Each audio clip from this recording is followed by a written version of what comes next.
Today we are coming to you from the balcony of our new location in North Sydney. We are, and there's a full production going on behind the camera, by the way. I hope you guys appreciate this setting.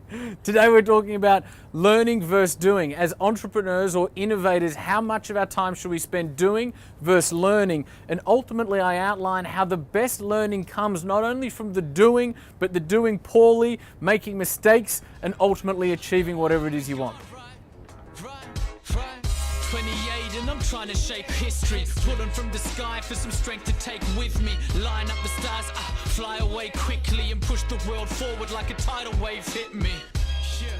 I ride the wave swiftly, I fear no man, check my titles mate quickly. Came from the sky with the light. Hello everybody and welcome back to this episode of AskJackD. Yes, we are in our new location here in North Sydney, ready to go for this episode. I'm not even going to ask Rosie to banter today, I'm just going to ask her, Rosie, what's the question? Okay, so today's question comes from Santiago from Facebook.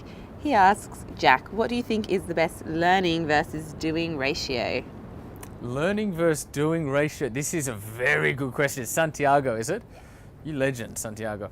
Okay, the best learning versus doing ratio. It will change and evolve as you go through your career, right? When you're in the student stage, I don't mean student by age, but rather by stage. So you could be 40 and still in the student phase of business, if you like. When you're in the student phase, you'll spend a lot of your time learning, right? When I was 16, 17, 18, I would go to public company AGMs, which is annual general meetings. I'd find friends' dads or mothers that were shareholders in public companies who would get invited along to these AGMs. Then I'd go along to the AGMs of like the 5th largest accounting firm in Australia at the age of 16 and 17. Understood absolutely nothing, thought they were speaking Chinese.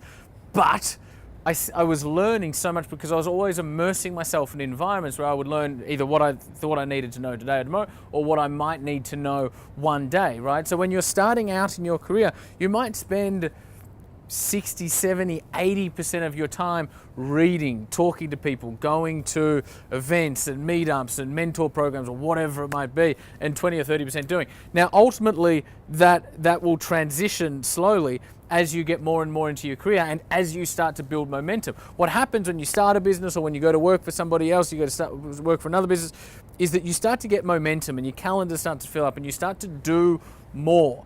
Now, here's the thing. Does that mean you're learning less? No. It just means that you're now learning properly because now the learning is in the doing, right?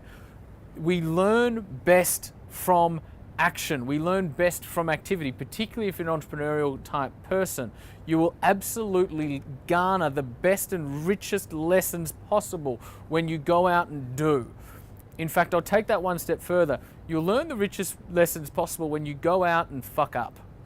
You will learn, trust me as an entrepreneur, you will learn the most when you go out and make mistakes. I'm not advocating that you try and go out and make mistakes. However, that is when you will learn the most.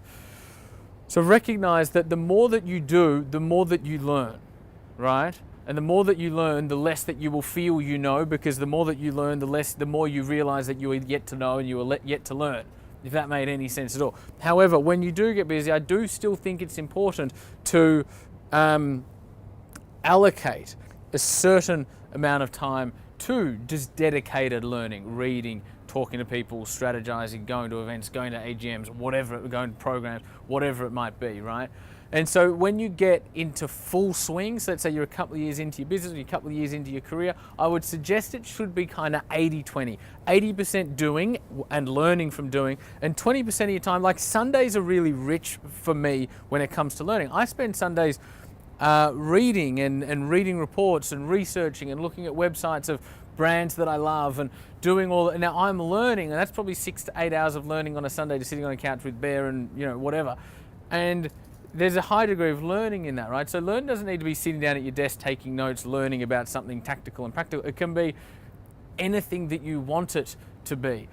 The other thing with the learning component is often when we educate, we motivate. So when we're being educated, when we're learning, it's motivational, meaning it rejuvenates you, it realigns you, it helps you process, it helps you get really clear about what you want to create going forward. So often allocating that component of your time towards learning isn't just about the acquisition of knowledge, but is also about the acquisition of wisdom and the acquisition of clarity and the acquisition of understanding and rejuvenating oneself, so that if it's on a Sunday, for instance, when it comes to the Monday, bang, you're good to go.